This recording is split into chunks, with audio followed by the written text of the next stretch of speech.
Yo, what is going on, you guys? BashtianYgo here, and yeah, so we got 46 out of 279 players at this most recent San Antonio Regional. We did play the Chimera branded strategy, guys. I had a lot of fun. First of all, I want to go ahead and say before we get to the profile, huge shout out to Heroes and Fantasies for hosting a first regional in a few years. Much better. It was very nicely, smoothly ran. A few technical issues here and there, but of course it's out of their control. Overall, great event. Made a lot of amazing people out there. To all you who came up, said hi on the channel. Or off the channel. I appreciate each and every single one of you guys showing the love and support, especially for this deck and for the channel, of course. So make sure you guys leave a like, subscribe. Let's get into it, guys. So excited for this. Let's do it. Oh, last shout out, guys. One more is going to be to buddy David, playing absolutely out of his mind all weekend, dude. Great job this weekend. But yeah, let's get into it, guys. So I decided to go ahead and play Branded Chimera because it was the, in my opinion, had the best out to pretty much every deck that I thought was going to be prevalent at the regional. Of course, with the illusions not being able to be destroyed by battle, it's just really clutch against like the Tenpai Dragon strategy, which I actually didn't go up against this past weekend. So I mean, it is what it is, but I wanted to make sure we're prepared. But these, of course, this ratio does not change any Chimera build. Playing 1 birth from it is incorrect, playing 3 birth from it is incorrect, and you have to max out on the others. We also played, of course, 3 copies of Apprentice Magician, 1 copy of Master Tao. We did main deck the Emissary and 1 copy of Diabellus. Diabellus is absolutely ridiculous this entire weekend. Main decking it was definitely the correct move. It outs a lot of quick play spells, of course. This immediately plays around evenly matched, imperm, super poly, forbidden droplets. It does not matter what they have as far as a board breaker goes, because they have to set it first, guys. So Diabellus was extremely clutch this entire weekend, and so was Nightmare Apprentice as well. Being able to go ahead and special summon this out and then normal summon out Mirror Sword Knight to go into Chaos Angel is not something I did very often, but when I did, it was absolutely clutch and definitely won me a lot of games. Emissary did not come up too much, so it's probably a card I would take out. It is a 46 card build, so there's definitely space to take some stuff out, but it was still nice to go ahead and have that additional search just in case I need a defensive card. But I think all these are definitely mandatory, except for Emissary, Master Tao, of course, super clutch, and all the 3 apprentices, which is really good because, of course, they can't be destroyed by battle. So just really nice to go ahead and have that as well. Again, just being able to pop cards in your opponent controls just negates dodge targeting with Chimera Fusion. I thought was really good all weekend, and honestly, I think the deck is extremely underrated, but we'll go ahead and keep it going. We played the Hexial Fusion still. We're still going to go ahead and make Dragoon, of course, so why would we not make one of the strongest cards in all of Yu-Gi-Oh! Dragoon is just such a hard body for a lot of cards to out, and if you end on Dragoon, and or you make a Chaos Angel, you happen to have Dragoon on the board as well, that's already like extremely impossible to go ahead and beat over. So so that was really good to have that option, which we went into this a lot, and it obviously it baited out a lot of Imperms, Veilers on the Albion, Mourners, baited out a lot of Ashes as well. So just a great overall engine for the deck. 2 Edge and Chain, we did decide to go ahead and go for the Edge and Chain package, the Fight for packages, because the deck already plays and loses into Droll, which we did not get Drolled a single time the entire weekend. So, but I said, you know what, if we're already going to lose to Droll, might as well go all in, and having Edge and Chain was absolutely ridiculous. Like pitching this off of like Nightmare Apprentice plusing double and being able to chain block was ridiculous all weekend. So really good. 2 Fallen of Albaz, 2 of them came up quite a bit. So a lot of times where I had one in the hand and I just had to search for the Branded Fusion, so I was able to go ahead and go kind of double Albaz, so it was really good. And 1 Alibur because I do play 3 copies of Branded Opening, which I'll get to here in just a second as well.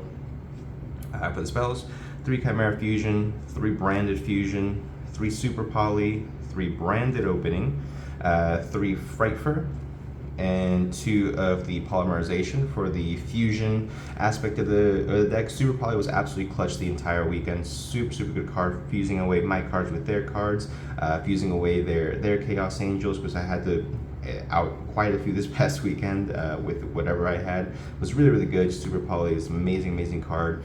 branded opening are fantastic to go ahead and bait out again any type of interruptions. And then Chimera Fusion at 3 is definitely the correct move because you want to be able to go ahead and see a way to fusion summon. A lot of times when you break with this deck, it's because you don't have a way to fusion summon, so maximizing out on this was absolutely key. 3 poly I think would have been too much because you can of course search it with a fight for patchwork, but that's going to be it for the fusion aspect of the deck. Really good, of course, just being able to maximize your fusion capabilities. And then we have 3 copies of Forbidden Droplets, 2 Talents, and 1 copy of Called By. Talents did not come up too often for me, but when it did, it was absolutely just ridiculous. Being able to rip a card from my opponent's hand, and then Chimera being able to rip another one as well was really clutch. Only one time did it backfire when I Chimera to rip a card, and it would happen to be like Thespian Tragedy, so my opponent plussed off that as well. But Called By was really good.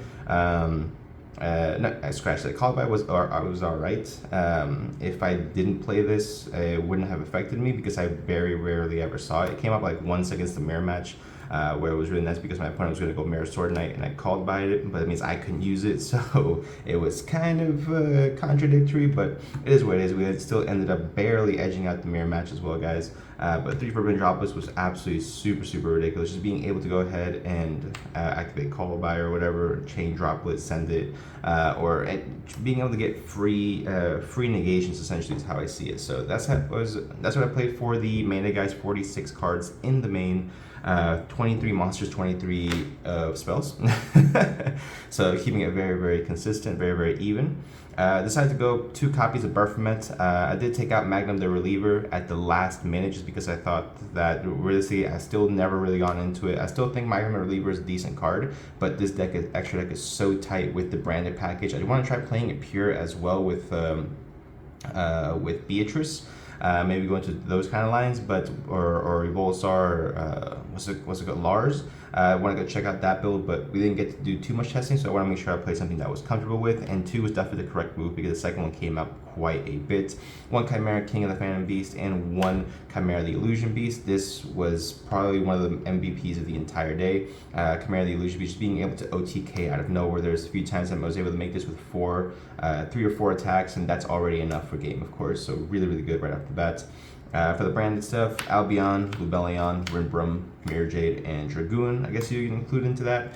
Mirror Jade was alright. I think the best cards out of here was definitely Rinbrum and then the Dragoon, of course, because I went into them the most. Just being able to go ahead and have that recursion with Rinbrum again is also really essential. And I was considering cutting the Lubellion because I never really made this, but there was some really weird interactions during the region where I actually had to make Albion and Lubellion in the same turn. It was a wacky regional, guys. I'm not gonna lie, but overall, again, had a lot of fun. This was really good. Again, I want to try to see how the deck plays without the branded strategy, but maybe for the next regional. Dragostapelia, Mud Dragon, Garura, all really good. I think Dragostapelia surprisingly was the one I went into the very most because it also gives me additional form of interruption. Plus it again came up quite a lot where there was a fusion monster and a dark monster on the field, so I was just super poly, get rid of everything, and then summon Dragostapelia with additional interruptions. So I think this was actually MVP of the super poly targets. And then 1 Guardian Chimera, of course. Low-key wish I had a second one, but again, the extra deck is just super tight, guys, with 1 SP and 1 Chaos Angel. Chaos Angel, it's funny because I pulled this like a few days ago, and I didn't really read what the card did until I pulled it. For sure, so I can go ahead and make sure I know how to use it. Chaos Angel came up extremely clutch in like 2 or 3 matches where I would not have won without it, so definitely very grateful to go ahead and have this card. SP Low Knight I made once, and it didn't really help out that much, so if you don't need the SP Low Knight to play this at all. And Chaos Angel is more of a niche scenario, so if you want to take these 2 out and put like a Typhon or put something that maybe it's a little more budget friendly, or maybe that you guys prefer as well, maybe the Magnum the Reliever, I could definitely see that being an option as well. That's going to be it for the extra, guys. Now time for the side deck that I played.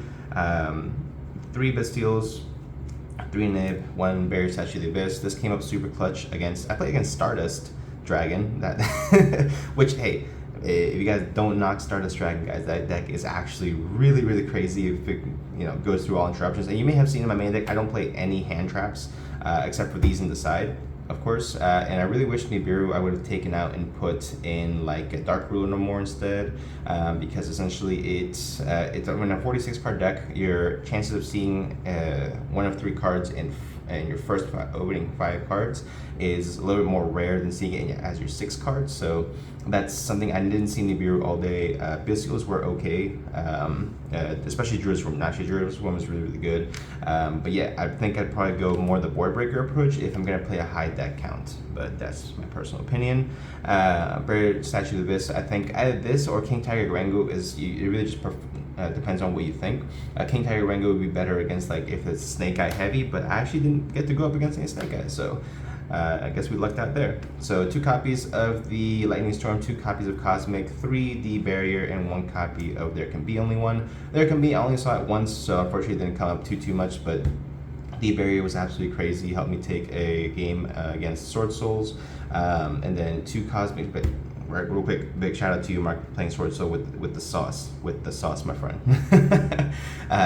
Cosmic and Lightning Storm were really good the entire format, the entire tournament. Just being able to Cosmic out any type of like field spells, whether it was Tenpai, whether it was Runic, whatever it might be, was really good. And of course, Lightning Storms being able to get rid of any type of back row, especially against Branded as well, was really good as well. But that's gonna be it for the deck profile, guys. Honestly, like I said, I think the deck is extremely underrated at the moment. I think the deck itself, if played correctly, can be really good. I think we just had one really bad misplay in the tournament, but besides that, I think for the most part I played it really optimally. Ended up with a 6-3 record and 46 plays out of 279. So let me know what you guys think in the comment section down below. Like I said, I'm gonna be working on this deck a little bit more, trying to get it updated for you guys. So if you guys have any suggestions, drop them in the comments and go ahead and build this deck to the best case possible together. So without further ado, hope you guys did enjoy it. Make sure you guys leave a like, subscribe, and I'll see y'all in the next one.